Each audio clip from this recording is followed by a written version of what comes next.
¿Qué tal, chicos? Les habla el profesor Jan Sarko Babani del curso de física del Centro Pérez San Marcos. En esta oportunidad vamos a desarrollar el tema de la semana número 10, correspondiente a temas nuevos que se han agregado últimamente al curso de física. Es el tema de hidrodinámica y el tema de calorimetría. Así que comencemos con la teoría, chicos. Bueno, chicos, como decíamos, vamos a trabajar la semana número 10, correspondiente a dos temas muy importantes y además son nuevos, se puede decir, ¿no? Por eso es mucho más importante. Los temas son hidrodinámica y calorimetría. Primer tema, hidrodinámica. Imagino que te debes acordar el tema de la semana pasada, que era hidrostática. Así que la relación entre estos dos temas va a estar ahí, ¿no? En hidrostática, ¿qué estudiabas? A los líquidos en su estado de reposo o en su estado de equilibrio. Pero en hidrodinámica, dime, deduce, ¿qué cosa estudiarás? Bueno, vas a estudiar los líquidos, pero en su estado de movimiento, ¿no? Dinámicamente.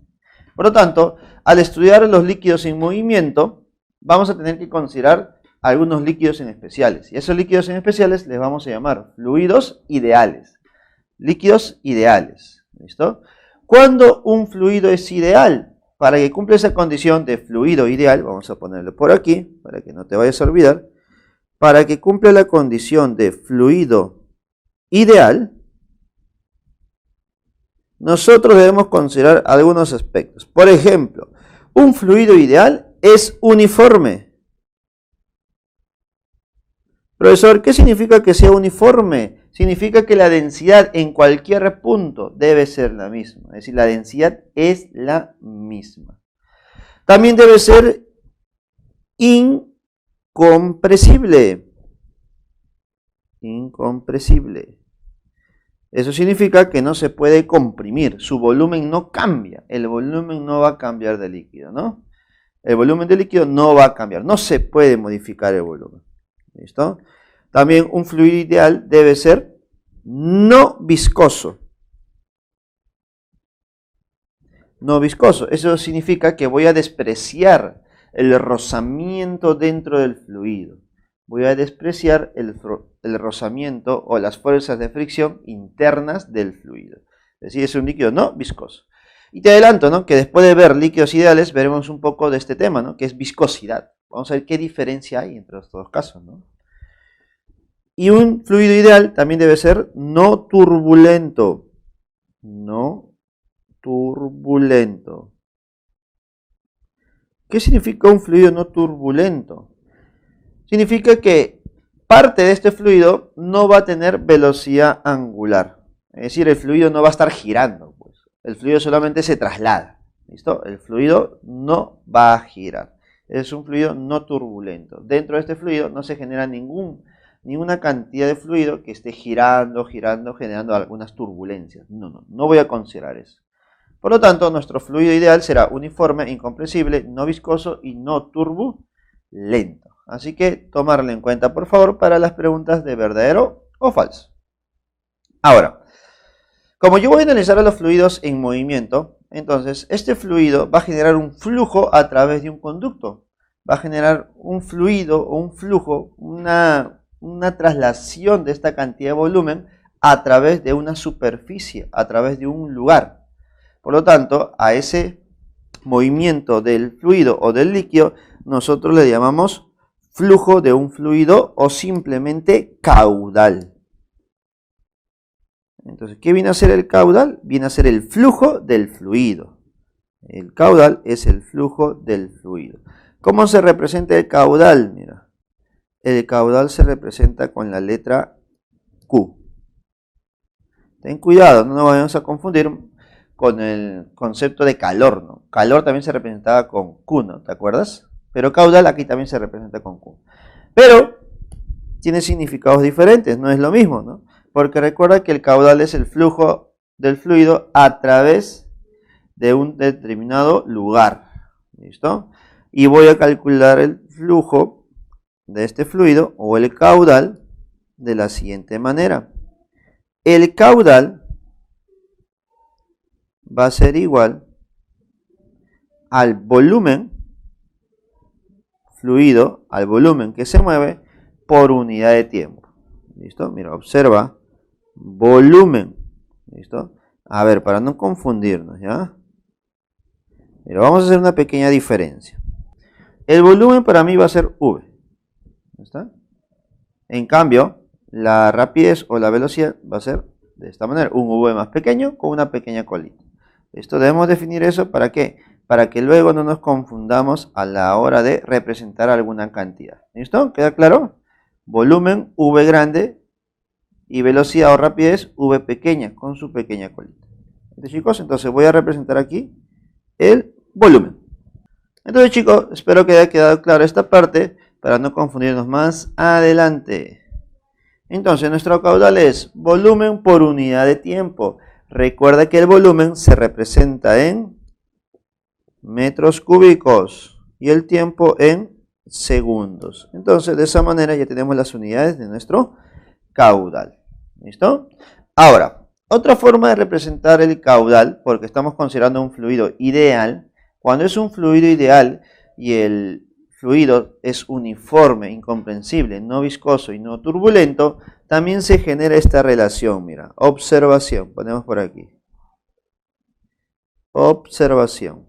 Si el fluido es ideal, también se cumple que el caudal, ¿listo? El caudal es igual al área por la rapidez. ¿Listo? Área por rapidez. ¿Cómo es eso, profesor? ¿Listo? Tú debes saber que este fluido va a empezar a moverse a través de un tubo o un conducto. ¿Listo? Voy a considerar que este conducto tiene esta forma. Mira. ¿Listo? Tiene esta forma, imaginemos. ¿Ya? Y a través de este fluido, este tubito, va a empezar a moverse el líquido. ¿Está? Entonces, yo debo considerar el área por donde se está moviendo el fluido, el área. ¿Listo? Puede ser un área A. Y justo ahí, el fluido se mueve con una rapidez V. Si yo conozco esos dos valores, puedo decir que el caudal es igual a área por rapidez. ¿Listo? Área por rapidez. Donde debes recordar que el área debe estar en metros cuadrados y la rapidez del fluido debe estar en metros por segundos. ¿Listo? También puede ser considerado como una rapidez media, ¿no? Siempre y cuando el fluido tú analices en todo un intervalo de tiempo, ¿no? En todo un tramo. ¿Listo, chicos? A partir de esta relación que viene a ser el caudal a partir del área y la rapidez, nosotros podemos generar la ecuación de continuidad. ¿Listo? Porque si nosotros consideramos que es un fluido ideal, este fluido no cambia su volumen, ¿no? Porque es incompresible. Y si es incompresible y no cambia su volumen, el volumen que ingresa por un tubo debe ser igual al volumen que sale. Por lo tanto, como el volumen de ingreso es igual al volumen que sale, yo puedo decir que el caudal al final debe ser el mismo a la hora de ingresar que a la hora de salir. ¿Ya está? Entonces, eso le llamamos ecuación de continuidad. Ahí está. ¿Listo? Mira, observemos. Por aquí nosotros vamos a tener un tubo. Y por aquí otro. ¿Listo? Los cuales están unidos por un pequeño cambio de orificio. ¿Listo? Una pequeña unión. Entonces nuestro fluido va a moverse a través de todo este tubo. ¿Listo? Ingresa por una entrada un poquito más grande comparada con la otra. ¿Listo? Aquí está, mira. Esta es la entrada. ¿Listo? Esta es la entrada. Voy a considerar que el área es A1 y esta es la salida. Voy a considerarle área A2. ¿Ya está? Como estamos diciendo, el volumen de entrada debe ser igual al volumen de salida. Por ejemplo, imaginemos que el volumen que ingresa es esta parte. Si este es el volumen que entra, por lo tanto el volumen que sale también debe ser lo mismo. Como el área se ha reducido, entonces el tamaño aumenta, ¿cierto? Ahora, como el tamaño está modificándose, entonces la rapidez con la que ingresa el fluido también se debe modificar, pues, ¿no?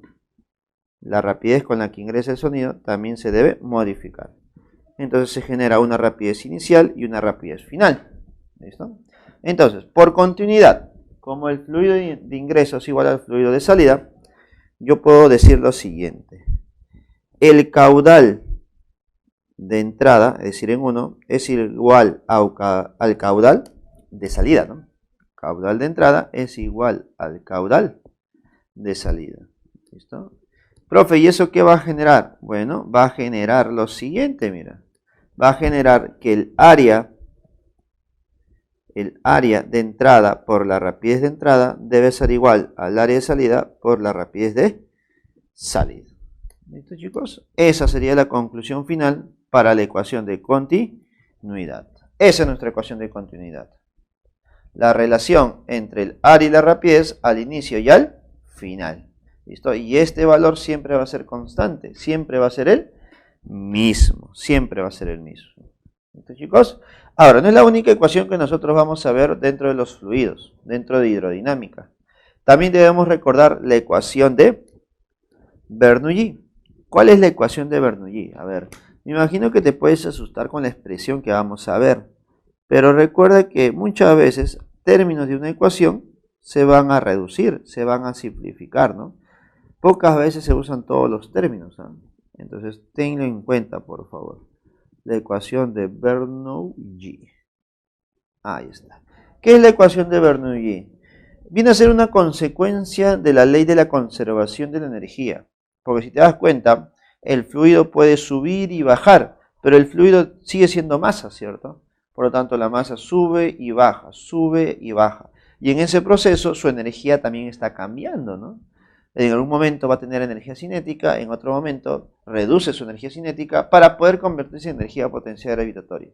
Entonces, la ecuación de Bernoulli viene a ser la consecuencia de nuestra energía o conservación de la energía. Obviamente, para fluidos ideales. Solamente para fluidos ideales. ¿Y qué se va a cumplir, profesor? Para poder darnos cuenta o poder interpretar bien la información, vamos a hacer una pequeña gráfica. ¿Me parece? Mira, observa. Imaginemos que nuestro fluido es de esta manera, nuestro tubito. Ahí está, un tubito por donde vamos a ver un líquido, ¿no? Un fluido, un líquido. Ahí está. Tenemos una entrada. Listo, tenemos una entrada por aquí. Por ahí entra el líquido y por aquí sale. ¿Listo? Por aquí sale. Ahí está. Por lo tanto, en la entrada voy a considerar un área 1 y por aquí un área 2. Se debe considerar la rapidez con la que se mueve en la entrada. Rapidez 1 y rapidez 2. ¿Listo? También se debe considerar algo muy importante. Como yo voy a analizar energías, recuerda que para el tema de energías es muy importante la altura, ¿no? Por lo tanto, debo considerar la altura a la cual se encuentra esa cantidad de fluido. Por ejemplo, ¿a qué altura estará? Estará a esta altura. Altura H1 y altura H2. Y algo también sumamente importante. En la entrada,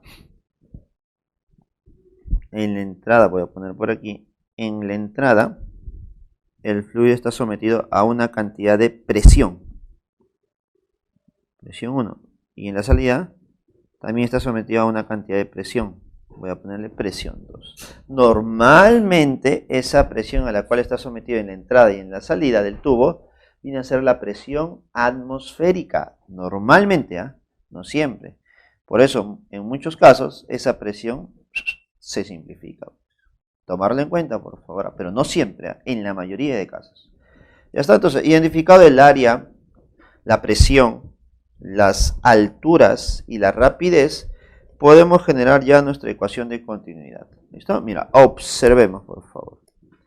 Primer término, la presión que se genera en la entrada más un medio de la densidad de líquido por la rapidez 1 al cuadrado, que representaría la energía cinética, más ρ g por H1, que representaría la potencia gravitatoria, debe ser igual a la presión 2, ¿listo? Más un medio de la densidad del fluido por rapidez, vamos a ponerle rapidez 2 al cuadrado, más ρ g por H2. ¿Te das cuenta? Entonces ahí tenemos la igualdad de todos esos valores al inicio y al final. A toda esta ecuación o igualdad le llamamos ecuación de Bernoulli. Ecuación de Bernoulli. Te das cuenta que son muchos términos. Por ese motivo, en los problemas donde se aplica esta ecuación de Bernoulli, tú debes fijarte bien qué términos desaparecen. Pues, ¿no? Por ejemplo, uno ya te dije, ¿no? La presión puede desaparecer, porque en la entrada y en la salida se pueden considerar iguales. Otro término que puede desaparecer por ahí es la altura, ¿no? Porque capaz uno de ellos se encuentra al nivel de referencia, que siempre tú lo debes colocar. Por ejemplo, este será mi nivel de referencia. Por lo tanto, si tú consideras un buen nivel de referencia, uno de ellos no tendrá altura. ¿Te das cuenta? Y así nos vamos a quedar con pocos términos. Y los términos más importantes de esta ecuación vienen a ser las rapideces. ¿Y por qué las rapideces? Porque esas rapideces ya lo has visto antes, pues, ¿no? En la ecuación de continuidad. Entonces ya podríamos relacionar esta ecuación de Bernoulli con la ecuación de continuidad. ¿Te das cuenta? Entonces no te asustes mucho por la expresión que tú ves. En los problemas, en la mayoría, se van a simplificar o reducir algunos valores de ellos. Y los valores que me quedan serán sencillos para operar. ¿Listo? Ahora, debido a esta ecuación de Bernoulli, se genera un caso particular. ¿Listo? Y este caso particular se llama el teorema de Torricelli. ¿Listo? Teorema de Torricelli. Es simplemente una aplicación de la ecuación de Bernoulli. ¿Listo? Básicamente en este teorema lo que se hace es reducir algunos valores, como te mencioné hace un momento, pero en algún caso particular. Por ejemplo, este caso sería el siguiente. Si nosotros tuviéramos un estanque, por ejemplo, así. Ahí está. Por ejemplo, los tanques de agua que se tienen en las casas de grandes alturas. Normalmente esas casas que tienen varios pisos tienen o siempre poseen un tanque de agua, ¿no? Tanque de 1000 litros o de 1500 litros. ¿Listo? ¿Y por qué se pone en la parte superior? Mira, porque va a ocurrir lo que estamos viendo por aquí. Mira, este tanque está conteniendo agua. ¿Listo? Vamos a poner que el agua contenida está por aquí. Sabemos que el tanque tiene un gran tamaño, ¿cierto? Un gran tamaño. Por lo tanto, el área que está por arriba sería un área grande, ¿no? Sumamente grande. Pero grande comparado con quién, pues, ¿no? Porque si yo comparo esa área con otro valor más grande, entonces esta área sería pequeña. Entonces ahí viene el juego de los valores, pues, ¿no? Si yo considero un área por ahí, un área A, ahora voy a considerar otra área, pero que esté por aquí, mira. El área de un agujerito. El área de un agujerito. Yo te pregunto, el área del tanque comparada con el área de un agujerito pequeñísimo, ¿listo? Obviamente ahí sería notorio, ¿no? El área del tanque sería mucho, pero muy grande comparado con el área pequeña, ¿sí o no? Entonces, al ser tan grande el área del tanque, yo puedo decir que el movimiento del agua es muy, pero muy lento. ¿Listo? El agua se reduce poco a poco, ¿listo? Lentamente. Por lo tanto, su rapidez con la que desciende el agua, yo la puedo considerar igual a cero, o prácticamente cero. Ahora, como el área del orificio es tan pequeña, yo puedo decir que la rapidez con la que sale es muy pero muy grande. Muy pero muy grande. Entonces, en ese juego de valores se llega a esta conclusión, mira. Que el líquido que sale a través de ese orificio, sale con cierta rapidez. Con cierta rapidez V, voy a ponerlo así. V, ¿ya está? Y esa rapidez V depende exclusivamente y únicamente de la altura respecto al nivel del agua, al nivel del líquido, que sería simplemente esta alturita. Mira. Sería esta altura. Entonces, profesor, usted me está diciendo que la rapidez con la que sale el fluido, o el líquido, o el agua, es igual o depende solamente de la altura. Sí, porque su valor es igual a raíz de 2 veces G por esa altura. Altura respecto al nivel del agua. ¿Listo? Y esa reducción se hace en base a lo que ya hemos mencionado, ¿no? Comparando un poco el área, comparando un poco las alturas también, ¿no? Entonces al final nos quedaría que la rapidez con la que sale es igual a raíz de 2g por h. Raíz de 2g por h. Entonces ya tendríamos nuestro teorema de Torricelli y con eso prácticamente hemos abarcado gran parte de nuestros fluidos ideales. Y ahora veremos unos casos particulares. Ya no analizaremos fluidos ideales, analizaremos fluidos viscosos. ¿Listo? Veremos un poco de lo que es la viscosidad y también veremos un poco de la ley de Poisson. ¿Ya está? Y eso lo vamos a desarrollar a continuación. Entonces, chicos, ahora desarrollaremos el tema de viscosidad. Recordar que la viscosidad no es parte de unas características para un fluido ideal, ¿cierto? Entonces, hablando de viscosidad, estaríamos hablando ya de un fluido un poquito más real, ¿no? Un fluido un poquito más real. La viscosidad. Ya está. ¿Qué es la viscosidad, profesor? La viscosidad es la resistencia interna, la fricción interna que tiene un fluido.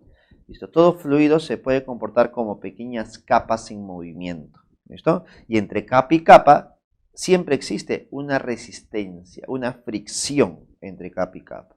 Debido a eso, el fluido, cada una de sus capas de este fluido no se mueve con el mismo valor, no se mueve con la misma rapidez. ¿Listo? Y eso tú lo debes entender, lo debes conocer. ¿Listo, chicos?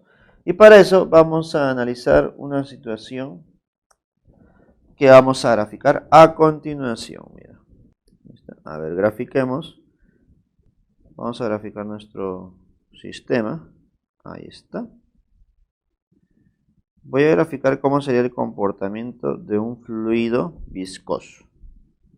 ¿Listo? Mira, dentro de estas dos capas encontramos un fluido. ¿Listo? El fluido, vamos a representar cómo es el movimiento de un fluido cuando está sometido a una fuerza externa. Por ejemplo, a una fuerza F. ¿Listo? Yo someto el fluido a una fuerza F. Como el fluido es viscoso, el comportamiento es laminar, es decir, tiene varias láminas, capas de fluido. ¿Listo? Las voy a representar por aquí. Por aquí están las capas de este fluido. Una capa, dos capas, tres capas, 4, 5, 6 capas. Ahí tenemos varias capas para este fluido. ¿Ya está? Ahora, el tamaño o la longitud o el espesor de este fluido voy a considerarlo un L. ¿Ya está? Por lo tanto, cuando se aplica una fuerza tangencial a este fluido, mira lo que va a ocurrir. El fluido se va a mover con cierta rapidez. El fluido se moverá con cierta rapidez. Vamos a poner por aquí. Ahí está. El fluido se mueve con cierta rapidez. ¿Ya está? Entonces, debido a la fuerza tangente o cortante que se está aplicando y la longitud, el espesor de este fluido, y conociendo la rapidez, y mucho más aún, conociendo el área por donde se mueve este fluido, yo puedo calcular el valor de nuestra viscosidad, que es una constante. Se podría decir que esta experiencia se hace para poder conocer la viscosidad que presenta nuestro fluido. ¿Listo? Y esa viscosidad se calcula de la siguiente manera, dividiendo la fuerza sobre área y todo entre la rapidez sobre la longitud. ¿Listo? A este término que tenemos nosotros arriba, que es fuerza sobre área, tú la conoces como presión, ¿cierto? Para fluidos o para este tema exclusivamente, nosotros la conocemos como esfuerzo cortante. ¿Listo? Esfuerzo cortante. Y el término que está abajo, que viene a ser rapidez por unidad de longitud, lo conocemos como rapidez de deformación. Rapidez de deformación. Ahí está. Entonces, de esa manera nosotros encontramos el valor de la viscosidad. ¿Listo? Ahora, otro concepto que es muy importante viene a ser las unidades de esta viscosidad, ¿cierto? Entonces, no te olvides que la viscosidad se mide en Poisson o Poisson, como quisieras llamarlo. ¿Listo? Y se representa con un PA.S. ¿Listo? ¿Está? O también lo representan como un PI. Cualquiera de esas dos representaciones es la misma. ¿Listo? Recuerda que las unidades en física son muy importantes, así que por favor tomarlo en cuenta, ¿ya? Entonces ya tenemos el concepto de viscosidad, o por lo menos cómo puedo encontrar la viscosidad para un fluido, ¿no? Cuando se mueve en capas, ¿no? Y entre capa y capa existe cierta fricción, ¿ya está? Ahora, en base a este concepto de viscosidad, podemos generar la ley de Poisson o Poisson. ¿Cuál es esa ley? A ver, vamos a mencionarla por aquí. Ley de la viscosidad. A ver. Entonces, aquí vamos a analizar cómo es la rapidez de un fluido viscoso. ¿Listo? Ya sabemos que un fluido viscoso cumple con la relación que hemos visto hace un momento, ¿no? Con el esfuerzo cortante y la rapidez de formación. Ahora, ¿qué pasaría si yo no aplico un esfuerzo? Pues no genero una fuerza tangente. Entonces, ¿cómo se mueve el fluido normalmente cuando es viscoso? Para eso voy a considerar por aquí un tubito por el cual se va a mover un fluido. Ahí está. Este fluido se va a mover debido a las presiones que tenemos entre dos puntos. Puede ser la presión en 1 por aquí, presión en 1, y por aquí la presión en 2. Ya está, se mueve a la diferencia de presiones. Y cuando se mueve a la diferencia de presiones a través de este tubito de longitud L, esto de longitud L, y a través de este tubito de radio R, vamos a poner así. Entonces, la rapidez que adquiere el fluido es diferente en cualquier punto de este fluido. ¿Listo? Para poder diferenciar más o menos cómo es la rapidez, voy a graficar cómo es la rapidez cerca a la superficie. ¿Listo? Y voy a graficar cómo es la rapidez por el centro de la superficie. ¿Listo? Entonces creo que queda claro a qué me refiero, ¿cierto? Mientras más cerca el fluido esté de la superficie o en contacto con la superficie, su rapidez es mucho menor.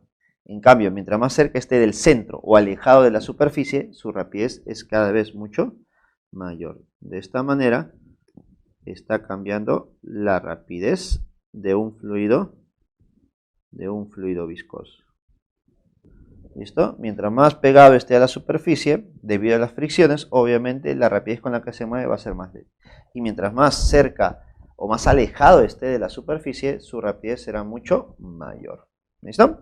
Ahora, cuando yo tengo ese movimiento de ese fluido, este flujo de líquidos, yo puedo decir que el caudal para un fluido viscoso se calcula como pi por radio a la cuarta, o radio del tubo, ¿cierto? Por presión 1 menos presión 2 dividido entre 8 veces nuestra viscosidad del fluido por la longitud de ese tubo.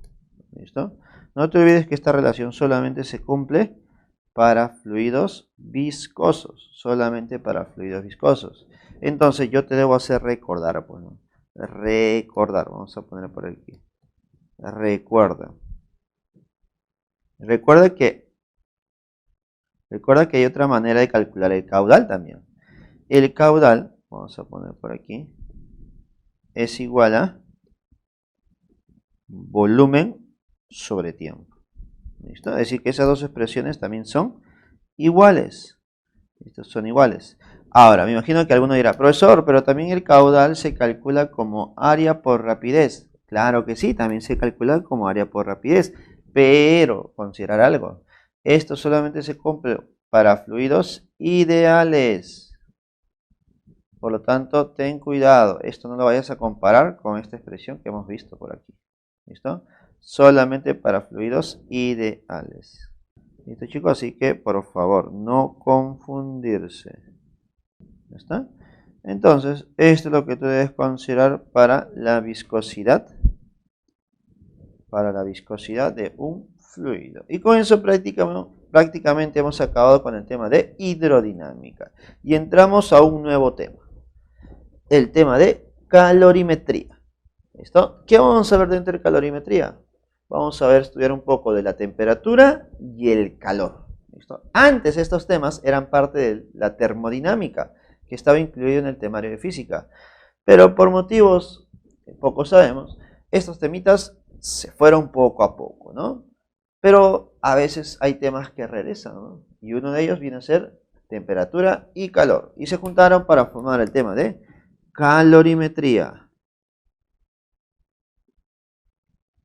Entonces, en el tema de calorimetría nosotros vamos a estudiar el concepto de la temperatura y el concepto del calor. ¿Qué es la temperatura, chicos? Profe, ¿qué será la temperatura? Vagamente hemos hablado de la temperatura en la primera semana, ¿no? Cuando hablamos de cantidades físicas, ¿no? La temperatura se mide en Kelvin, ¿no? Según el sistema internacional, pero más que eso no hemos hablado. Por lo tanto, podemos decir lo siguiente. La temperatura es una propiedad de un objeto que nos indica qué tan caliente o qué tan frío está respecto a un patrón o respecto a otro cuerpo. ¿Listo? Es decir, si un cuerpo está más caliente que otro, nosotros decimos que tiene más temperatura que el otro. A eso me refiero, ¿no? Es una característica, es una propiedad. Ahora, otro concepto que le podemos dar a la temperatura es, la temperatura nos indica un poco cómo es el movimiento de las moléculas, cómo es la dispersión de las moléculas en un cuerpo. Por ejemplo, si un cuerpo tiene gran temperatura, nosotros podemos decir que sus moléculas están bien dispersas, están en movimiento. En cambio, si la temperatura es muy pequeña, muy baja, puedo decir que sus moléculas no se mueven o están casi quietos. ¿Listo? Eso también relaciona la temperatura, ¿no? Entonces, en base a este concepto de temperatura, nosotros debemos analizar todos los problemas. ¿Listo? Como la temperatura lo que hace es comparar qué tan caliente o qué tan frío está entre dos cuerpos, también debo encontrar una escala para poder medir ese cambio, pues, ¿no? Para poder medir cómo es que esté más o menos caliente que otro. Entonces, para eso encontramos algunas escalas de temperatura. Entonces, para poder representar el valor de temperatura, usamos nuestras escalas de temperatura. Ponemos por aquí escalas termodinámicas o escalas de temperatura. ¿Listo? Imagino que tú debes recordar estas escalas que son muy pero muy conocidas. La primera, grados Celsius. La segunda, grados Fahrenheit. Ahí está. Y la tercera, grados Kelvin. ¿Listo? Para hacerlo más sencillo, grados Celsius, una C con una bolita. Fahrenheit, una F con una bolita. Y grados Kelvin, simplemente una K. ¿Listo? A ver, para poder nutrirnos un poquito acerca de este tema. Antes se consideraban 4 escalas de temperatura.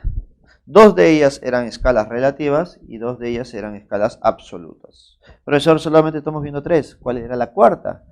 Bueno, la primera era Celsius, Fahrenheit y Kelvin. Pero la cuarta eran los grados Rankine, que se representaba con una R. ¿Listo? Pero, ¿por qué se dejó de usar Rankine? Porque pocas veces se consideraba esa escala, no era muy usada. Por ese motivo, ahora en sus temas o en los libros no lo consideran tampoco, porque es una escala ya en extinción, pues no se usa. No hay un lugar donde se esté usando constantemente este valor. Pero el valor de Kelvin, Fahrenheit y Celsius todavía sí se sigue usando. Por ese motivo no desaparece.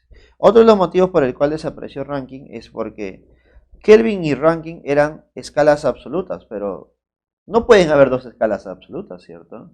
Solamente existe una escala absoluta llamada Kelvin. Por ese motivo, Rankine también se deja de usar, ¿no? Ahora, Celsius y Fahrenheit todavía siguen presentes, así que son muy importantes para nuestros problemas que vamos a ver el día de hoy. ¿Listo? Ahora, lo más importante de estas escalas es que tú sepas qué relación tienen entre ellas, cómo convertir o pasar de grados Celsius a grados Fahrenheit, o de grados Fahrenheit a grados Kelvin. Y para eso vamos a comparar las temperaturas para el agua. ¿Qué pasa con el agua? ¿Listo? ¿Qué temperatura tendrá el agua cuando el agua se evapora? ¿Qué temperatura tendrá el agua cuando el agua se convierte en un sólido, en hielo? Para eso voy a poner lo siguiente. Voy a poner las escalas de temperatura para el agua, para la solidificación y para la ebullición. ebullición. ¿Listo? Esto voy a representarlo de esta manera. ¿Listo? Una vez que represente estas escalas para las 3, estos valores para las 3, comenzaré mi comparación. ¿Listo? A ver, vamos a ver. ¿Listo? Ponemos por aquí. Ahí está. Listo. Entonces, de esta manera comenzamos. ¿Por qué a los grados Kelvin se le considera la escala absoluta? Porque es el único que tiene un cero absoluto. ¿Listo? Debajo de este cero no existe nada. Es el cero absoluto. Es la temperatura más baja que existe. ¿Listo? Y ahora, como la temperatura mide el movimiento de las moléculas, mide la agitación molecular, en base a esta agitación podemos decir que la temperatura va aumentando, aumentando, aumentando, ¿cierto? Por ese motivo, Kelvin será nuestro cero absoluto o nuestra escala absoluta. ¿Listo? Ahora, este cero absoluto representado en grados Fahrenheit es igual a menos 460. Vamos a poner por aquí, menos 460. A ver, vamos a poner por aquí, vamos a darle espacio para poner los valores y no confundirnos con ese color amarillo. Ahí está. Entonces sería menos 460. Pero el cero absoluto representado en grados Celsius sería igual a menos 273. ¿Listo? Ahora, eso es en base al cero absoluto. ¿Está? Pero ¿qué pasaría si quiero representar la congelación del agua? Nosotros sabemos que la congelación del agua es 0 grados, ¿no? Pero ten cuidado, es grados Celsius. Por lo tanto, la congelación, voy a poner por aquí, la congelación del agua, H2O, está a 0 grados. Pero en grados Fahrenheit estaría a 32. Y en grados Kelvin estaría a 273. Y me imagino que algunos debe estar acordando, ¿no? 273. Ese valor yo lo he visto en el colegio. Claro, es el valor que más usaban para convertir de Celsius a Kelvin, pues, ¿no? Más 273 menos 273. ¿Listo? Más o menos ya te estás acordando. Luego tenemos la temperatura de ebullición del agua. Ebullición del agua. ¿El agua a qué temperatura hierve? ¿Listo? El agua hierve a 100 grados Celsius de temperatura. ¿Listo? Pero si estuviéramos en Fahrenheit, va a hervir a 212. Y si estuviéramos en Kelvin, debería hervir a 373. Entonces, ahí tenemos cómo se comporta el agua para escalas Celsius, Fahrenheit y Kelvin. ¿Y qué debo hacer ahora, profesor? Debo comparar estas temperaturas. ¿Y cómo las voy a comparar? Mira, de la siguiente manera. ¿Listo? Como son escalas respecto a la temperatura, yo puedo decir que este tramito, voy a poner de esta manera para que se pueda entender. Ahí está. Este tramito representa la variación en grados Celsius. ¿Cierto? A ver, vamos a poner así. Este tramito de aquí representa la variación en grados Celsius. Este tramito representa la variación en grados Fahrenheit. Y este tramito representa la variación en grados Kelvin, ¿cierto? Entonces, ¿qué relación habría entre sus variaciones? Vamos a representar esas variaciones. Entonces, podemos decir que la variación, mira, para las variaciones nada más, sería la variación en grados Celsius es proporcional a 5, como la variación en grados Fahrenheit es proporcional a 9. Y como la variación en grados Kelvin es proporcional a 5. Esa es la relación entre las variaciones de temperatura. ¿Listo? Variaciones de temperatura. Ahora, si yo analizo las variaciones o dos valores de esas variaciones, tendríamos lo siguiente. Si analizamos las variaciones para intervalos, tendríamos lo siguiente. La temperatura en grados Celsius menos el 0, ¿listo? La temperatura en grados Celsius menos 0 será igual, o mejor dicho, entre 5 debe ser igual a la variación de la temperatura en Fahrenheit menos 32 sobre 9 y debe ser igual a la temperatura en Kelvin, menos 273 sobre 5. Entonces, en base a esas variaciones encontramos la relación entre las temperaturas en grados Celsius, en grados Fahrenheit y en grados Kelvin. La relación final creo que está clara y sería C sobre 5 es igual a F menos 32 sobre 9 igual a K menos 273 sobre 5. Y esa es la relación que más se usaba en tu colegio, me imagino, ¿no? Donde ves el primero y el último término, que viene a ser el Celsius y el Kelvin, simplemente están variando en 273. ¿Listo, chicos? Listo, chicos, entonces ya hemos terminado la primera parte de calorimetría. Ahora pasemos a la segunda parte, que viene a ser correspondiente al tema de calor. ¿Listo? ¿Qué es el calor, chicos? ¿Qué es el calor? El tema de calor ya lo hemos descrito hace un par de semanas, ¿cierto? Cuando hablamos de energía. Recuerda que la energía para un sistema puede cambiar, ¿no? Por lo tanto, cuando el sistema pierde energía, mencionamos que esta energía se libera en forma de calor. ¿Listo? Y ese viene a ser el calor. Bueno, el calor es la energía que un cuerpo emite o libera, o es la energía que un cuerpo absorbe. ¿Listo? Entonces el calor es la energía liberada o absorbida. Ahora, ¿qué pasa cuando un cuerpo absorbe o libera calor? Bueno, ¿qué cambios se genera en este cuerpo? Y para eso debo recordar dos situaciones. Si este calor genera un cambio de la temperatura, mencionamos que este calor se llama calor sensible. ¿Listo? Vamos a considerarlo como un calor sensible al calor que genera un cambio en la temperatura. Pero si este calor genera un cambio en la estructura de nuestro cuerpo, en la estructura del fluido, entonces yo puedo decir que este es un calor de transformación. ¿Listo? Entonces tengo dos situaciones. El calor que genera un cambio en la temperatura y el calor que genera un cambio en la estructura, que viene a ser un cambio de fase. A eso le llamamos calor de transformación. A ver, calor sensible. Como habíamos dicho, este genera un cambio en la temperatura. A ver, imaginemos un cuerpo cualquiera. ¿Listo? Un cuerpo cualquiera. A este cuerpo se le da calor. Se le da una cierta cantidad de calor. ¿De dónde proviene? No lo sé. El cuerpo está absorbiendo calor, está expuesto al sol, entonces está calentando, absorbe calor, absorbe energía. Entonces, ¿qué ocurre con este cuerpo, chicos? Si este cuerpo absorbe calor, ¿listo? El calor absorbido va a generar un cambio de la temperatura.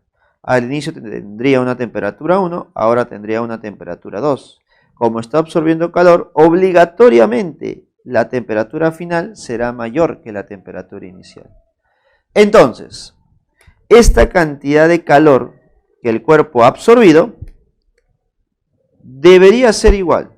El calor sensible, vamos a ponerlo así, debería ser igual a la masa que tiene el cuerpo, a la masa del cuerpo, la cual no va a cambiar, la cual no cambia, multiplicado por el calor específico. ¿Qué es el calor específico? Es una constante que representa a esta sustancia. ¿Listo? Es una constante que el problema normalmente nos va a dar. ¿Listo? Calor específico. Multiplicado por la variación de la temperatura. Multiplicado por la variación de la temperatura. ¿Listo? Entonces, de esta manera nosotros encontramos nuestro calor sensible. Por favor, tomar en cuenta algo muy importante, ¿ya? ¿Listo? En esta oportunidad, nosotros vamos a seguir las reglas de variación de temperatura. ¿Cuál sería esa regla? Siempre va a ser, siempre será temperatura final menos temperatura inicial.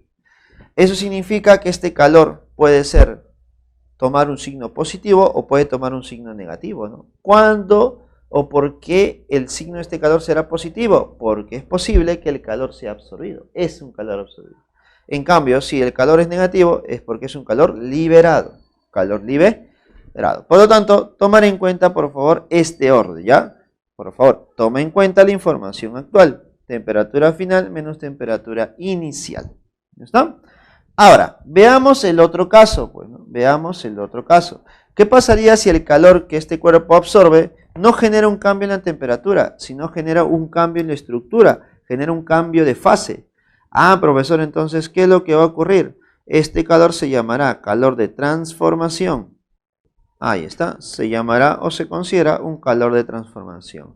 A ver, un claro ejemplo puede ser el agua sólida, ¿no? Por ejemplo, el hielo. Por ejemplo, aquí tenemos un bloquecito, un cubito de hielo. ¿Listo? Al cual le voy a dar calor.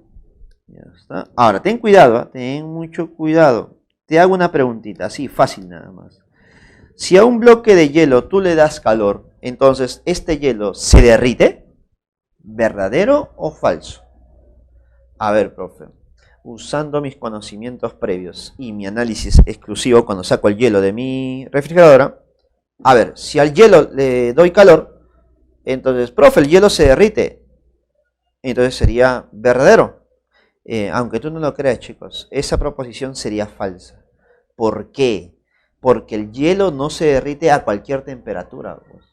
Cuando tú sacas el hielo de tu refrigerador, la temperatura con la que sale puede ser cero, puede ser negativa, o puede ser muy pero muy negativa, así que va a ser más complicado derretirla. A ver, profe, no lo estoy entendiendo. Para que el hielo se pueda derretir, lo primero que debe ocurrir es que el hielo esté a 0 grados Celsius. Si el hielo no está a 0 grados Celsius, el hielo no se derrite. ¿Listo? Por lo tanto, considerar eso. Si el hielo está a 0 grados Celsius, ahí sí, el hielo se puede derretir. Profesor, ¿y si está negativo, a menos 5 grados Celsius? Ah, bueno. Si tú le das calor, ¿qué va a generar primero? Un cambio de temperatura. Y cuando llegue a 0, recién se va a poder transformar. ¿Listo? Entonces, si tengo hielo a 0 grados, mira lo que va a ocurrir. Cuando yo tengo hielo a 0 grados, ahí recién el hielo se derrite. ¿Listo? El hielo se va a derretir, cambia de fase. ¿Listo? Y como va a cambiar de fase solamente debido al calor, entonces la temperatura sigue siendo la misma. 0 grados. Entonces notarás que la temperatura no ha cambiado. ¿Quién ha cambiado? Su estructura nada más, su forma, su estado. Por lo tanto, este calor se llamará de transformación. ¿Y cómo se calculará? Como la masa del cuerpo, porque la masa no va a cambiar, por el calor latente de transformación.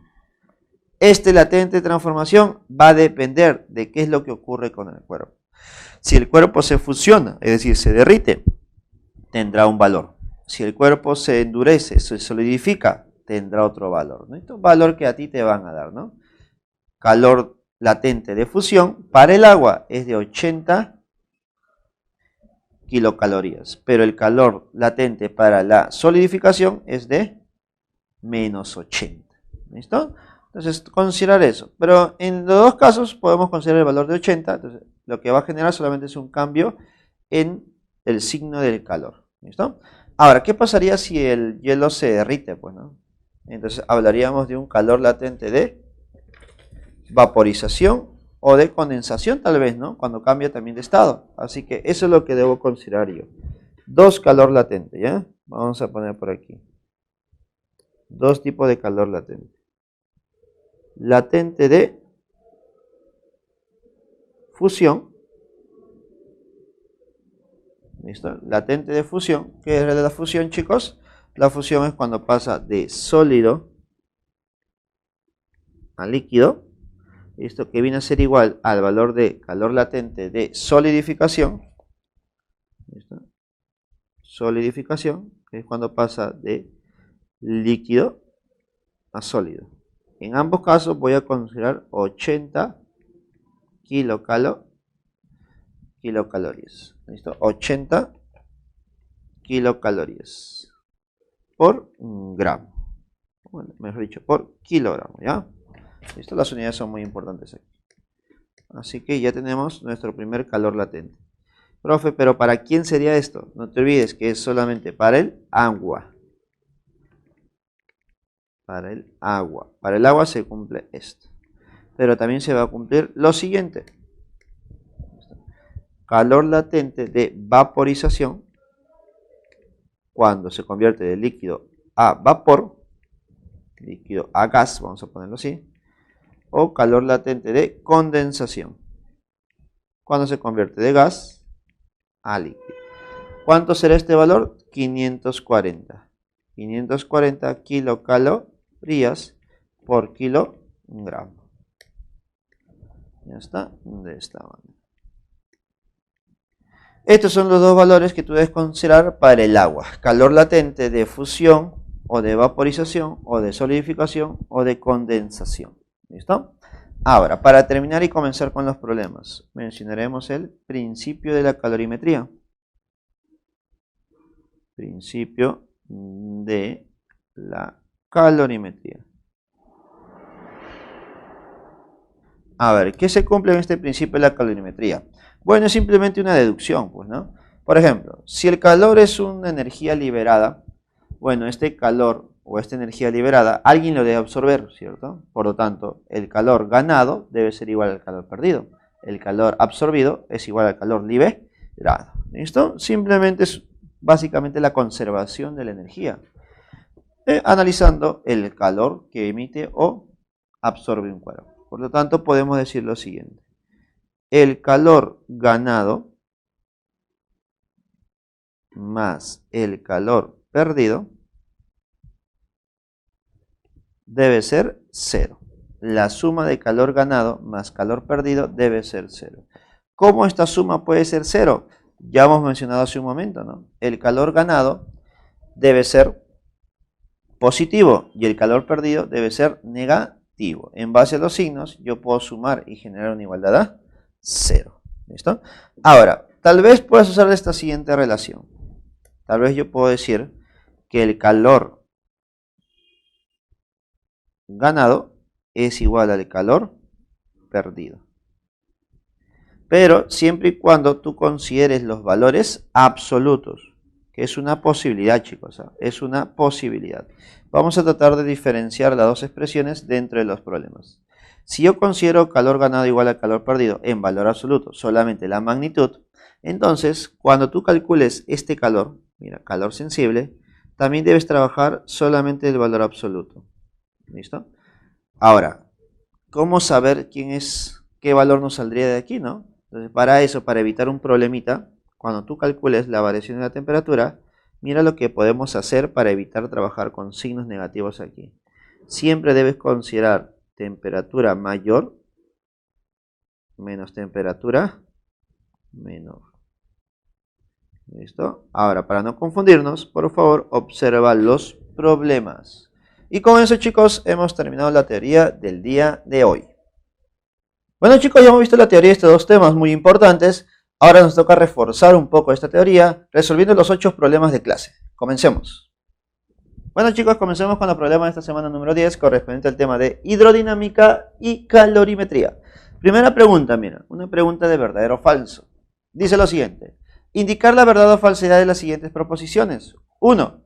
Según la ecuación de continuidad, la rapidez del flujo de un fluido puede variar a lo largo de las trayectorias del fluido. ¿Eso es verdadero o es falso? Eso es verdadero, ¿no? Porque según la continuidad va a depender de qué tamaño es el orificio por donde se mueve el fluido, ¿no? Si el orificio es más grande, entonces la rapidez será pequeña.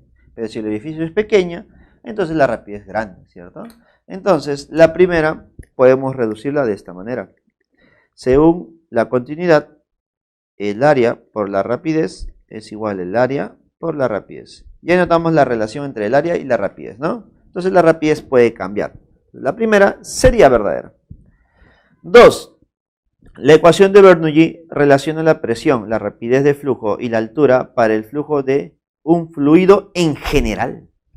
Profesor, ya está bien. La ecuación de Bernoulli relaciona la presión, rapidez del flujo y la altura del flujo. ¿Pero será para cualquier fluido en general? No, profesor. Solamente es para fluidos. Solo para fluidos ideales. Solo para fluidos ideales. Por lo tanto, la segunda es falsa. 3. La ecuación de Bernoulli solo es válida para un flujo estable de un fluido incompresible sin viscosidad. ¿Qué hemos dicho hace un momento? Solamente se cumple para fluidos ideales. Es decir, un flujo estable, ¿no? un fluido incompresible y sin viscosidad. Muy bien, por lo tanto la tercera sería verdadera. La clave para pregunta número 1 sería la C. Ya está. Ahora nos toca resolver la pregunta número 2. Por una manguera de bomberos de 0,25 metros de diámetro sale a presión agua que fluye a una velocidad de 10,5 metros por segundo. Si la manguera se achica, se reduce su tamaño en la parte de su boquilla de salida a 0,1 metro de diámetro, es decir, 10 centímetros prácticamente, ¿con qué velocidad sale el chorro de agua? A ver. Debe ser algo así, ¿no? Voy a graficar la manguera. Imaginemos que esta es la manguera. ¿Listo? Por aquí tiene una entrada. ¿Listo? Por lo tanto tendrá un área 1. Y por aquí está la salida. Área 2. Por aquí entrará a cierta rapidez 1 y por aquí saldrá a cierta rapidez 2. ¿Listo? Creo que al ojo nada más puedo decir. Si el agua ingresa con 10.5 de rapidez, cuando salga, saldrá con mayor rapidez, ¿cierto? ¿Por qué? Porque el área se reduce. Ya está. Entonces, diremos lo siguiente. Por continuidad, el caudal en la entrada debe ser igual al caudal de salida. Caudal de entrada, área 1 por rapidez 1. Caudal de salida, área 2 por rapidez 2. ¿Ya está? Ahora, como me están pidiendo la rapidez de salida, yo puedo decir, ¿no? Rapidez de salida sería igual a área 1 sobre área 2 por rapidez 1. ¿Ya está? Profesor, ¿el área cómo se calcula? Me están diciendo, o me están dando de dato el diámetro. ¿Cómo se calcula el área sabiendo el diámetro de una circunferencia? A ver, déjame acordarme. El área de una circunferencia sabiendo el diámetro, me acuerdo que es pi por diámetro, en este caso 1 al cuadrado, sobre 4. ¿Concuerdas conmigo? ¿Sí te acuerdas de eso? Entonces, tomar en cuenta, ¿ya? Sabiendo el diámetro, el área es pi por diámetro al cuadrado sobre 4. Y esto por rapidez 1. Notando lo siguiente, mira, pi se va, 4 y 4 se van. Y mira lo que me está quedando. Rapidez 2 es igual a diámetro 1 entre diámetro 2 elevado al cuadrado por la rapidez 1. Simplemente reemplazo, ¿no? ¿Cuánto es el diámetro 1? 0,25, profesor. ¿Cuánto es el diámetro 2? 0,1. Si lo elevo al cuadrado y lo multiplico por la rapidez, que vale 10,5, ¿cuánto me saldrá? A ver, profe, opero un poquito. 0,25 por 0, entre 0,1 me sale 2,5. Y 2,5 al cuadrado me sale 6,25 por 10,5. Por lo tanto, diremos por aquí. La rapidez 2 me sale multiplicando 0,25 por 10,5. Ahora, notarás que en este problema, después de sacar ese valor, no nos va a salir un valor de nuestra clave. Ahora, tú dirás, ¿por qué, profesor? ¿Por qué? Porque debo considerar lo siguiente, mira. Si yo opero, me debe salir 65,625 metros por segundos. Y notarás que en tus claves no está ese valor. ¿Y por qué? Porque a veces se genera ese error cuando nosotros operamos de forma diferente. Si te das cuenta, aquí no he tenido que operar o calcular el área. Pero, ¿qué pasaría si tú calculas el área? Cuando tú estés calculando el área, aparecerá el término pi.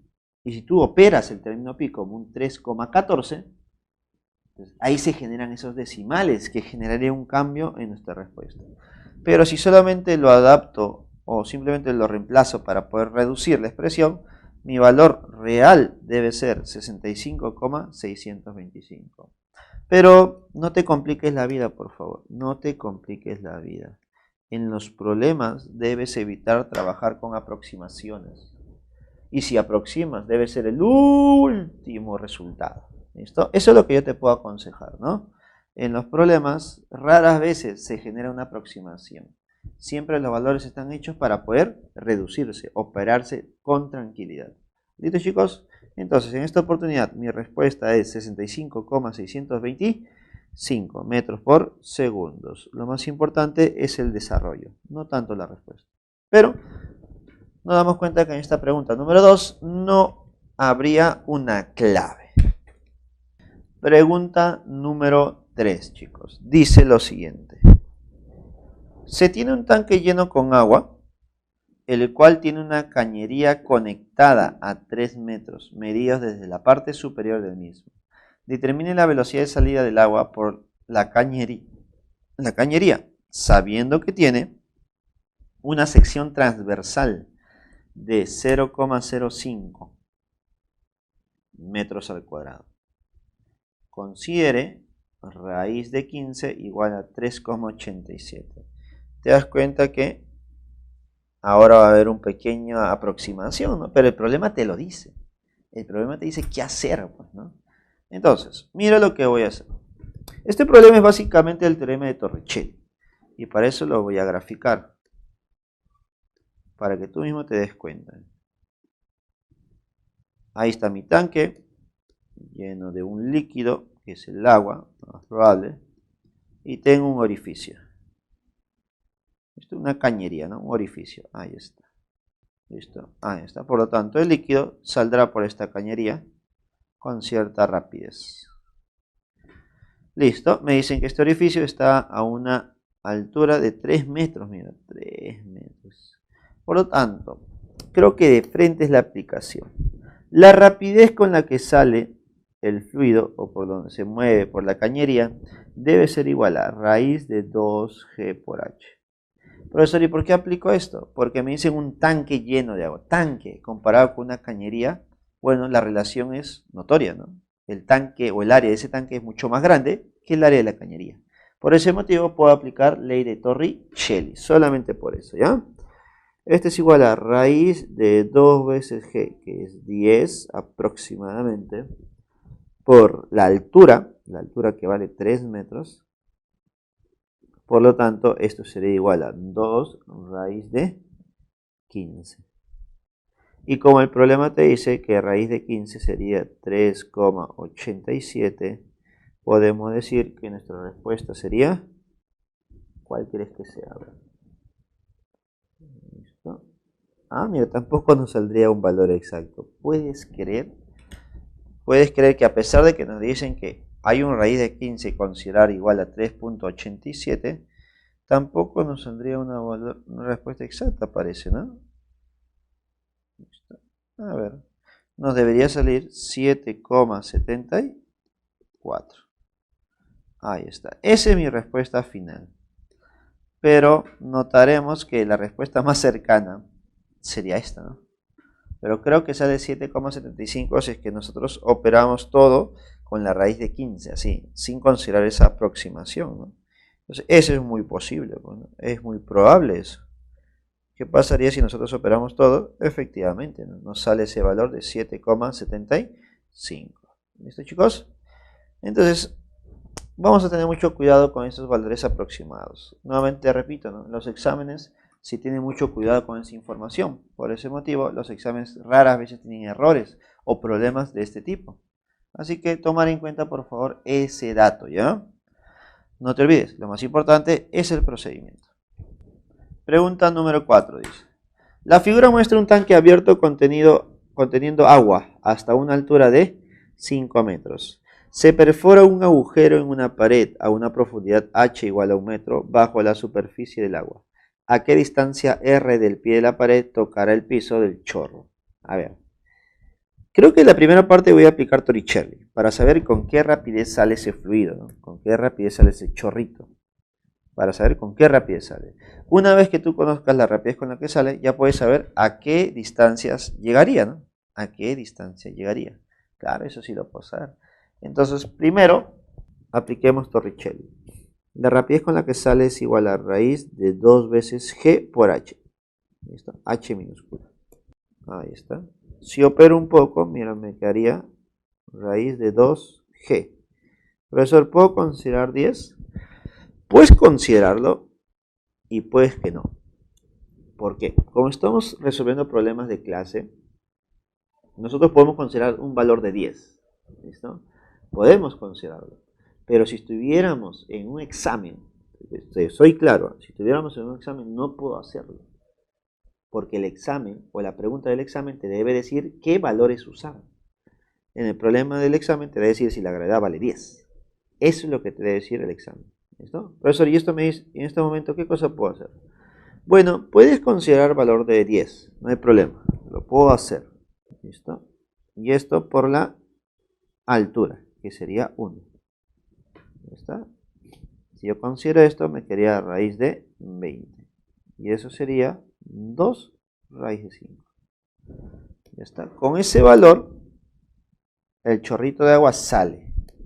Entonces voy a trabajar el movimiento del chorrito en el eje X y en el eje Y. Como me piden un valor en el eje X, voy a trabajar primero en el eje Y. ¿Listo? Porque de ahí saldrá una información, un dato, ¿no? Y para eso recuerda, ¿no? La altura, que le voy a poner una distancia. La distancia es igual a rapidez inicial por el tiempo, rapidez inicial en el eje Y por el tiempo, más o menos un medio de la gravedad por el tiempo al cuadrado. ¿Me parece? Dime, ¿cuánto sería esa altura, chicos? Profesor, ¿la altura no sería esta distancia? Claro, esa distancia nada más. ¿Y cuánto sería esa distancia? Si todo vale 5 y esa altura h minúscula vale 1, esto vale 4, ¿no? Entonces no me complico la vida. Esto es 4. Rapidez inicial en el eje Y sabemos que es 0, más o menos. Está cayendo un medio de la gravedad, que es 10, por el tiempo al cuadrado. Ahí está. Por lo tanto, mira lo que me quedaría. Simplificas y el tiempo me quedaría 2 sobre raíz de 5. ¿Listo? 2 sobre raíz de 5, ¿cierto? Eso es lo que me quedaría para el tiempo. Ahora, con este valor me voy al eje X. En el eje X, ¿qué se va a cumplir? Que la distancia es igual a rapidez en el eje X por el tiempo. Esa distancia, según la gráfica, es un R. La rapidez en el eje X es tu 2 raíz de 5. Y tu tiempo es 2 sobre raíz de 5. Al ojo nada más, notaríamos que esa distancia en el eje horizontal sería 4 metros. Por lo tanto, mi respuesta para el problema número 4 sería 4 metros. Pregunta número 5, chicos. Dice lo siguiente. En el campo, una geóloga bebe un café matutino de una taza de aluminio. La taza tiene una masa de 0,100 kilogramos e inicialmente está a 20 grados Celsius. Cuando se vierte en ella hace 0,200 kilogramos de café, que inicialmente estaba a 80 grados Celsius, ¿a qué temperatura alcanzará la taza y el café en equilibrio térmico? Suponga que el calor específico del café es del mismo del agua y que no hay intercambio de calor con el entorno. Calor específico del agua, 4190 joules sobre kilogramos y Kelvin. Y el calor específico del aluminio, 910 joules sobre kilogramos Kelvin. A ver, profesor, es un problema de intercambio de calor, ¿no? De equilibrio térmico. ¿Qué es el equilibrio térmico? Es cuando nosotros mezclamos dos sustancias, dos cuerpos, y estos cuerpos cambian su temperatura, llegando ambos a una sola temperatura, llamada temperatura de equilibrio, donde en esa temperatura los cuerpos ya no liberan ni absorben calor. ¿Cómo grafico toda esta experiencia, toda esta situación? La mejor manera para mí, yo te aconsejo, es hacer una línea de temperaturas. Graficar cómo es la temperatura al inicio y al final. A ver, al inicio tengo dos cuerpos, uno con una temperatura de 20 y otro con una temperatura de 80. Por aquí de 20 y por aquí de 80. ¿Quién es el que tiene 20? ¿Quién es el que tiene 80? El que tiene 20 viene a ser el aluminio. ¿Cuánto de aluminio? 0,100 kilogramos. ¿Y quién tiene 80? El café. ¿Cuánto de café? 0,200 kilogramos. ¿Listo? Ahí está. Luego, al mezclarse, al combinarse, las temperaturas van a cambiar, ¿cierto? Él va a llegar hasta aquí y él va a llevar hasta aquí. ¿Listo? A esta temperatura le llamamos temperatura de equilibrio. Para que el aluminio llegue a la temperatura de equilibrio, está ganando calor. Gana calor. Calor ganado. Pero para que el café reduzca su temperatura, tiene que perder. Calor perdido. ¿Listo? ¿Qué se va a cumplir con estos calores? Bueno, se cumple que el calor ganado es igual al calor perdido. Si yo considero eso, debo considerar en valor absoluto, ¿cierto? ¿Te acuerdas? ¿Te acuerdas la consideración que hicimos? Así que voy a trabajar de esta manera. Ahora, profesor, ese calor ganado o calor perdido, ¿qué tipo de calor sería? Pues, ¿no? ¿Es un calor sensible o un calor de transformación? ¿Tú qué crees? Si está variando su temperatura, ¿qué tipo de calor será? Profe, es un calor sensible. Este también es un calor sensible. Por lo tanto, debo calcular el calor ganado y calor perdido como si fueran calores sensibles. Calor ganado para el aluminio sería masa del aluminio por el calor específico del aluminio por la variación de temperatura del aluminio. Igual a calor perdido, masa del café por calor absoluto del café por la variación de temperatura del café. Aquí viene lo bueno, pues al reemplazar tú debes considerar muy bien la variación de temperatura. Como estoy trabajando con el valor absoluto, entonces la temperatura tú lo trabajas con el mayor menos el menor. ¿Te parece? A ver, reemplacemos para que te quede más claro. Aluminio, profesor, 0,100. Ya. Calor específico del aluminio, 910. Ya. Variación de temperatura, mayor menos menor. Para el aluminio, la mayor temperatura sería la de equilibrio y la menor sería 20. Queda, muy bien. La masa del café, 0,200. Listo. Calor específico, según dice el problema, el del agua y del café tiene el mismo valor, sería 4190 por variación de temperatura, que sería 80 menos T. Mayor menos menor. Operas, muy bonito, que nos quedaría. Al operar me quedaría por aquí 91 por T menos 20 igual a ver. Aquí me queda 838 por 80 menos T. Opero con tranquilidad, me quedaría 91T menos 182, ¿cierto? 182 con un cerito, igual a 6000, igual a 6000, no, 67.040 menos 838T. Ya está. Ordenando adecuadamente, me quedaría al final 929T, que es la temperatura de equilibrio, igual a 68.860. Y nos quedaría que la temperatura de equilibrio es aproximadamente 74 grados Celsius. ¿Te das cuenta cómo se resuelve ese problema?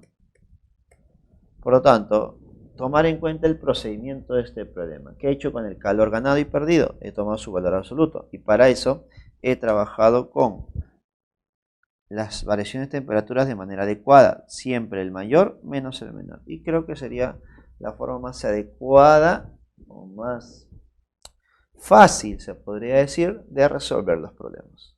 Pregunta número 5. La clave sería la C.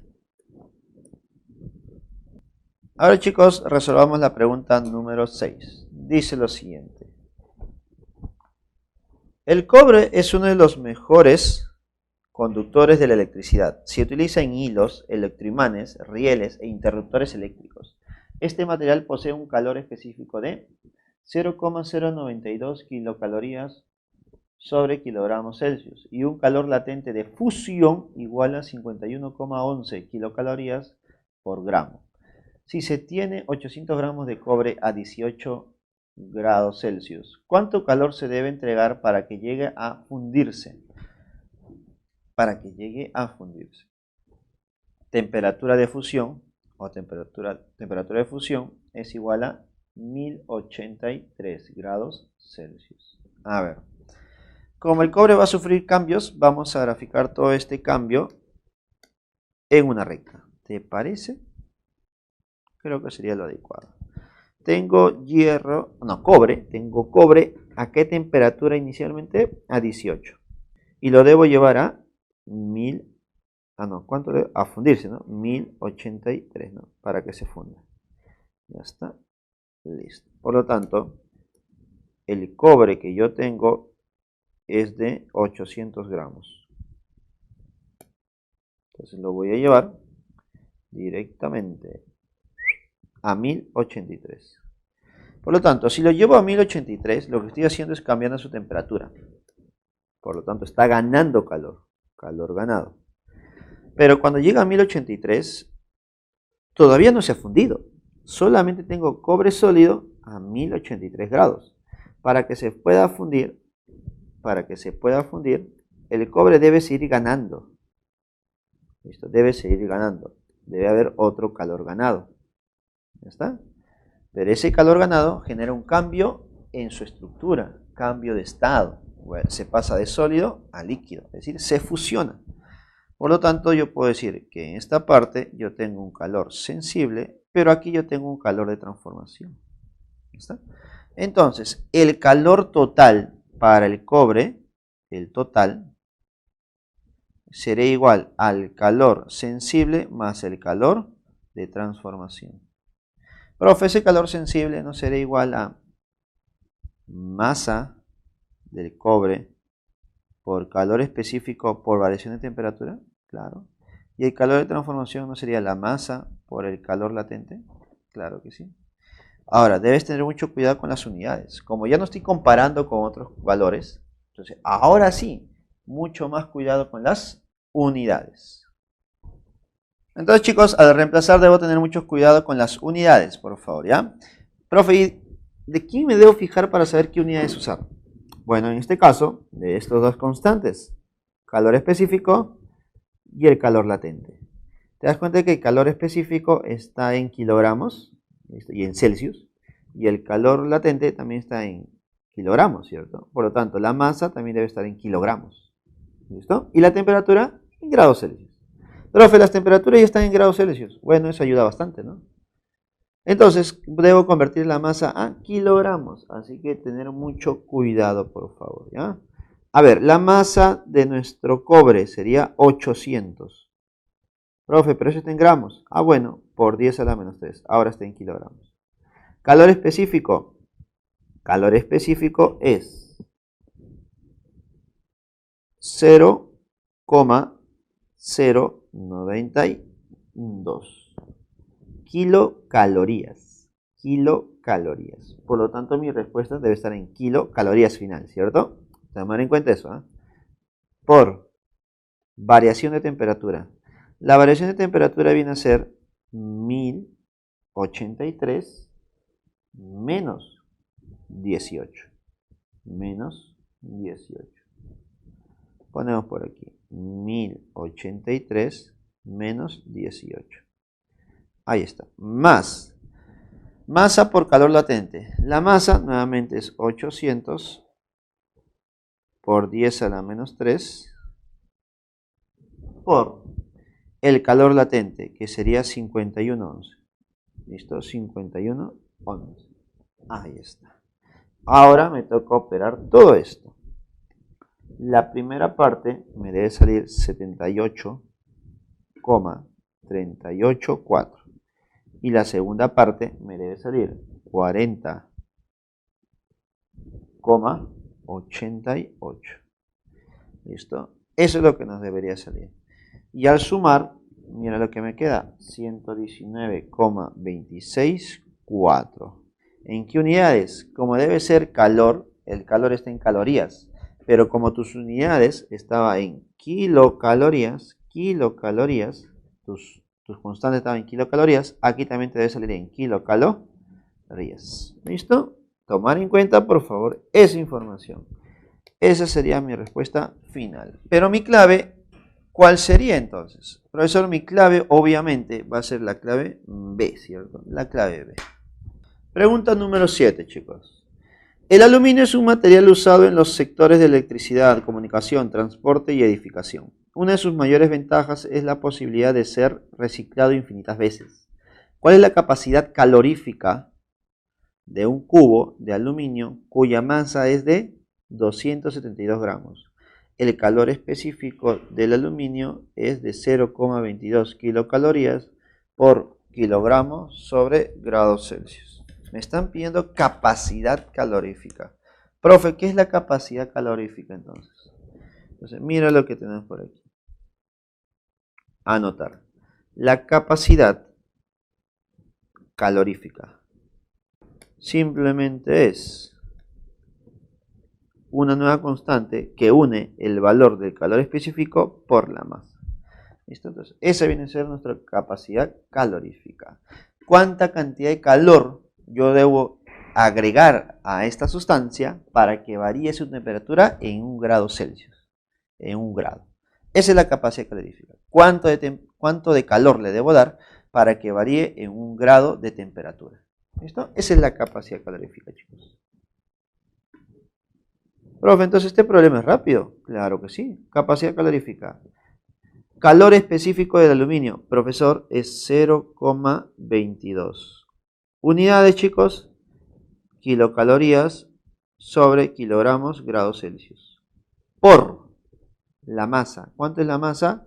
272. Ten cuidado, ¿eh? Esto está en gramos. Yo no quiero en gramos, yo lo quiero en kilogramos. Por lo tanto, 10 a la menos 3. ¿Listo? 10 a la menos 3. Ahora, si nosotros operamos todo eso, obviamente no nos sale un valor exacto, pues, ¿no? Te das cuenta que tienen muchos decimales. Por lo tanto, lo más probable es que en este problema tampoco exista clave, ¿no? Lo más probable, pero igual debo operar. Entonces, al operar esto me quedaría 0,05984. Unidades kilocalorías por unidad de grados, grados Celsius en este caso. Entonces mi respuesta más próxima, porque esta sería mi respuesta exacta, mi respuesta más próxima, ¿cuál crees que sea, chicos? Creo que puede ser, puede ser la E, pues, ¿no? La E. Nuestra respuesta próxima sería la E, pues, ¿no? 0,059 es como 0,06. Por lo tanto, pregunta número 7, la clave sería enanito, chicos. Pregunta número 8. Está cayendo agua desde una altura de 18,3 metros a razón de 0,238 metros cúbicos por segundo. E impulsa una turbina. Empleando la ecuación de Bernoulli, determine la máxima potencia que se puede obtener con esta turbina. A ver, un poco complicado este problema, ¿no? Mira lo que voy a hacer yo. Mira, observa. A través de este tubo, está moviéndose el agua. ¿Listo? En la entrada tendrá una velocidad V1 y en la salida una velocidad V2. ¿Está? Voy a considerar que está a una cierta altura. Entonces aquí estará mi nivel de referencia, ¿no? Mi nivel de referencia sería esta altura, que sería 18,3. Podemos decir que esta es la entrada, por lo tanto la presión que está sometida es la presión atmosférica y por aquí también está sometida a la presión atmosférica. ¿Listo? Entonces creo que tengo todo. Aplicando la ecuación de Bernoulli.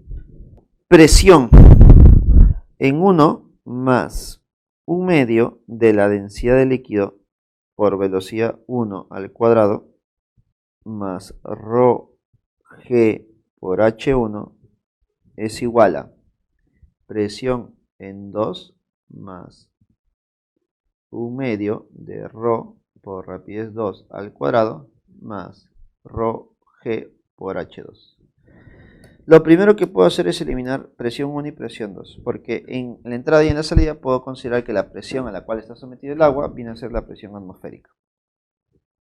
Luego, puedo eliminar el término de ρg por h2. ¿Por qué? Porque en el punto 2 no está a una altura determinada. ¿Listo? Porque justo ahí está mi nivel de referencia. Entonces, mira lo que obtendría yo de esta relación. Al final yo tendría lo siguiente. Diría, mira, antes de reducir, mira lo que puedo hacer. Rho y Rho también se va. Ahí está. Por lo tanto, me quedaría que G por H1 es igual a 1/2 de la rapidez 2 al cuadrado menos rapidez 1 al cuadrado. ¿Listo? Esa sería mi relación para Bernoulli. Ahora, sabiendo eso, mira, me están pidiendo calcular la potencia que puede obtener la turbina. Es decir, que en el punto 2 aquí debe haber una turbina. Me imagino, ¿no? Aquí está la turbina. Por lo tanto, ¿cómo calcularías la potencia de la turbina? Entonces, la potencia es igual a trabajo sobre tiempo, ¿no? Si yo calculara el trabajo del agua, podría calcular ya todo, pues, ¿no? Aunque me faltaría el tiempo. Y eso lo vuelve tedioso, ¿no? Mira lo que voy a hacer, ¿ya? Voy a aprovechar el concepto de el trabajo y la energía. El trabajo neto, todo el trabajo que está generándose sobre el agua por la variación de la energía cinética. Entonces, chicos, el trabajo es igual a la variación de energía cinética. ¿Ya está? Esto es igual a energía cinética final menos energía cinética inicial. La final la puedo considerar como 1/2 de la masa por velocidad 1, velocidad 2, que es punto final, al cuadrado, menos 1/2 de la masa por velocidad 1 al cuadrado. ¿Ya está? Pero eso solamente sería, ¿qué cosa? Sería el trabajo. Para que sea potencia, debo dividirlo entre el tiempo y sería potencia. Si yo divido esto entre tiempo, esto también es entre tiempo, esto también es entre tiempo, y mira qué ocurre por aquí, entre el tiempo. ¿Y qué sería masa sobre tiempo? Masa sobre tiempo. Bueno, esa masa sobre el tiempo está relacionada con ¿quién? Está relacionado con este dato, que es 0,238 metros cúbicos por segundo. Ahora, tú dirás, profesor, un momentito. Es 0,238 metros cúbicos. Es volumen. Y yo tengo aquí masa.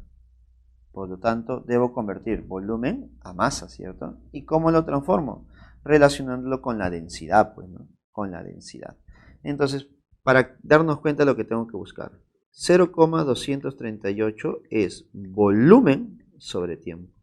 Entonces, debo tratar de buscar volumen sobre volumen en esta expresión. Entonces, la potencia es igual a... voy a sacar toda esa información. Mira, 1/2 de la masa sobre tiempo. La masa para nosotros va a ser densidad por volumen. Y esto sobre tiempo. Por velocidad 2 al cuadrado menos velocidad 1 al cuadrado. Y según lo que hemos visto hace un momento, te das cuenta que velocidad 2 al cuadrado menos velocidad 1 al cuadrado, y justamente con este 1/2, ya hemos encontrado hace un momento, ¿no? Ya lo hemos encontrado. ¿Ya está? Por lo tanto, lo voy a reemplazar. Sería ρ por volumen sobre tiempo por gravedad por H1. Y con eso el problema ya me debería salir. ¿Listo? Y eso es lo que vamos a hacer a continuación. Reemplazar todos los valores para que me salga mi resultado. Pero por aquí, chicos, ¿ya? Por aquí, por favor. Potencia, densidad. ¿Cuánto es la densidad del agua? 10 al cubo. ¿Cuánto es el volumen por unidad de tiempo? Volumen por unidad de tiempo, profesor, es 0,238. Por gravedad, que es 10. Por la altura, que es 18,3. Por lo tanto, la potencia final, yo puedo decir que es 4,35 por 10 a la 4. Unidades, watts. Por lo tanto, mi respuesta para este problema número 8 sería la clave avión. Listo, chicos, terminamos. Listo, chicos, hemos terminado nuestros 8 problemitas de clase. Ahora te toca a ti reforzar todo lo que hemos visto en casa. Para eso tienes 7 problemitas adicionales. Nos vemos. Hasta el siguiente.